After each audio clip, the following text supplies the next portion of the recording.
Go. Hi, my name's Sam Dillon. I sing in a band called Low and a band called Hadel Moor. And today I'm listening to 9 Inch Nails' The Fragile on Nuraphones. Everyone from Dr. Dre to David Bowie's pianist was a part of this giant album.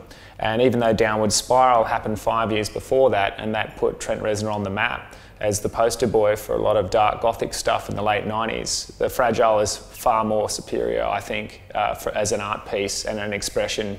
It is still so relevant and still so catching and brutal in its bleakness and in the beauty that comes through. It's not just being aggressive for aggression's sake. It still hits like a sledgehammer to the face when it needs to, but it is far more mature, far more concise and violent in its own ways without having to scream it at you. And so when The Fragile came out, I was just blown away by these anthems, basically, that were written for someone like me in mind. At least that's how it felt. All right, so that's pretty noise cancelling already. It just sounds like I've jumped into a swimming pool. I can't hear anything outside my own head. I'm hearing it straight into the back of my skull. I'm feeling it down my spine. It's kind of getting a bit jittery in there. Yeah, it's pretty amazing. I'm pretty much standing in front of a speaker if I do that with the immersion mode. I don't really want to play around too much with anything. It sounded pretty damn good as it is. Feel a little bit drunk.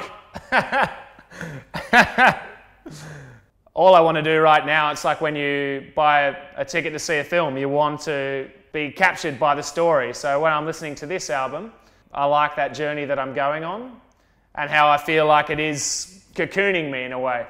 This album, it's aged very, very well, considering the technology is like probably Stone Age compared to what producers and musicians are using these days.